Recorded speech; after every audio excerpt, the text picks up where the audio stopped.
2016లో చంద్రశేఖరరావు గారు నాటి టీఆర్ఎస్ అధినేత నాటి ముఖ్యమంత్రి గారికి ఒక కల వచ్చింది. ఈ ప్రాజెక్టు డిజైన్ మార్చాలని, కొత్తగా కట్టాలని, దాని లోపల ఇంకా ఎక్కువగా ప్రజలకు ఉపయోగం జరగాలని చెప్పి ఒక కార్యక్రమాన్ని వారు మొదలుపెట్టిండ్రు.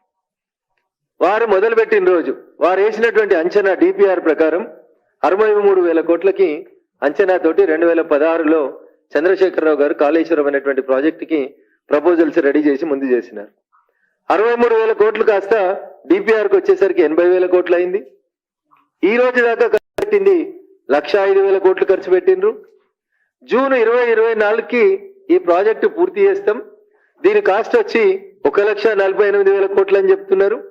కాదు దీనికి ఇంకొక 1,000 కోట్లు అదనంగా ఖర్చు అవుతుందని మొత్తం 1,49,317 కోట్లు కావాలని చెప్పి దీన్ని జూన్ 2024కు పూర్తి చేస్తామని పేపర్ల మీద మంచి మంచి అందమైనటువంటి నివేదికలు తయారు చేసి పుస్తకాలు తయారు చేస్తున్నారు.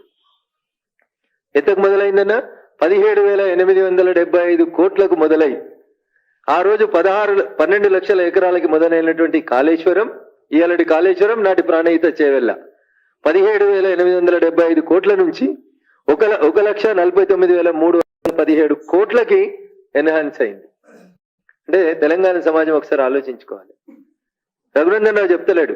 ఈ రోజు దాకా ప్రభుత్వ అధికారిక గణాంకాల ప్రకారం ఎస్టిమేటెడ్ ఎకరాలు 18 లక్షల ఎకరాలకి నీళ్లు ఇవ్వాలని చెప్పి వీళ్ళు కలలు కానీ 2016లో చంద్రశేఖరరావు గారు దీన్ని మొదలు పెడితే ఈ రోజు దాకా నీళ్ళు ఇచ్చింది ఎంత అంటే వీళ్ళు గొప్పగా చెప్పుకున్నది కేవలం 42,000 ఆయకట్టుకు మాత్రమే నీళ్లు ఇవ్వడం జరిగింది.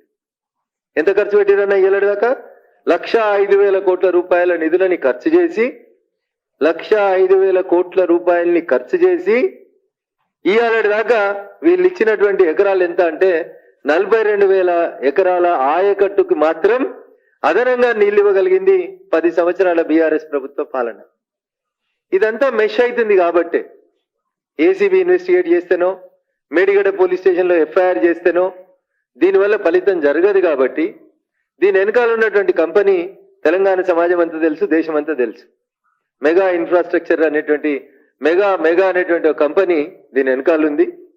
ఈ ఒక్క కంపెనీయే సుమారు 48,000 కోట్ల రూపాయలు out of 1,05,000 crores of rupees లో 48,000 కోట్ల రూపాయల లబ్ధి జరిగిందంటే అదొక మెగా కంపెనీకి మాత్రమే జరిగింది అనేది ఇప్పటిదాకా అనేక రకాలైనటువంటి నివేదికలు రాష్ట్ర ప్రభుత్వం ముందున్నటువంటి నివేదికలు తెలియజేస్తున్నాయి. ఇవన్నీ కప్పిపుచ్చుతున్నారు. కాబట్టి నేను గౌరవ ముఖ్యమంత్రి రేవంత్ రెడ్డి గారికి ఒకటే మాట్లాడుతున్నా. ఉత్తమారెడ్డి గారు సమీక్షించిర్రు, ఎల్ఎన్టీని తిట్టిర్రు, రేవంత్ రెడ్డి గారు సమీక్షించిర్రు, మొత్తం డీటెయిల్ గా రిపోర్ట్ ఇయ్యండ్రి, అవసరమైతే హైకోర్టుకు ఉత్తరం రాస్తాం, సిట్టింగ్ జడ్జి తోటి విచారణ జరుపుతాం. ఎందుకన్నా ఇవన్నీ డొక్క తిరుగుళ్ళు ఎందుకు? స్ట్రైట్ మీరే అమిత్ షా గారికి రాసిన ఉత్తరంలో ఏం రాసిరంటే, నా దగ్గర కాళేశ్వరం ప్రాజెక్టుకు సంబంధించిన అవినీతి ఆధారాలన్నీ నా దగ్గర ఉన్నాయి, మీరు విచారణ ప్రారంభిస్తామంటే నేను పూర్తి సాక్ష్యాధారాలు మీకు ఇస్తా అన్నారు వారు. నేను అడుగుతున్నా రేవంత్ రెడ్డి గారిని, అన్ని సాక్ష్యాధారాలని ఒక ముఖ్యమంత్రి హోదాలో ఒక ఎన్వలప్ లో పెట్టి ఒక సింగిల్ పేజ్ ఉత్తరం, ఇగో ఇన్ని సాక్ష్యాధారాలు నా దగ్గర ఉన్నాయి కాబట్టి వీటన్నింటినీ పరిశీలించి తెలంగాణ సమాజం కోరుతుంది కాబట్టి తెలంగాణ రాష్ట్ర ముఖ్యమంత్రి హోదాలో కాళేశ్వరం ప్రాజెక్టు మీద మెగా కంపెనీ చేసినటువంటి కరప్షన్ మీద సిబిఐ చేత విచారణ జరిపించండి అని 4 లైన్లు రాసి పంపురన్నా. There ends the episode. Rahul Gandhi గారు అన్నారు కదా, కరప్షన్ కాళేశ్వరం అన్నారు కదా, పైసలు తీసుకొచ్చి పేద ప్రజల అకౌంట్లలో వేస్తామన్నారు కదా, నెల రోజులే అయింది కదా. ఆ దిశగా అడుగులేస్తే బాగుంటుంది. కాంగ్రెస్ పార్టీ పెద్దలకు ఇంకేమైనా ఆధారాలు కావాలంటే నా దగ్గర ఉన్నటువంటి పూర్తి సమాచారాన్ని నిన్న వాళ్ళకి పంపించేటువంటి ప్రయత్నం చేసినా చేరిందని నేను అనుకుంటున్నా. ఈ ఆధారాలు ఇంకా వాళ్ళకి చేరలేదంటే ఖచ్చితంగా ఈ ఆధారాలను వాళ్ళకి పంపించడానికి నేను సిద్ధంగా ఉన్నా.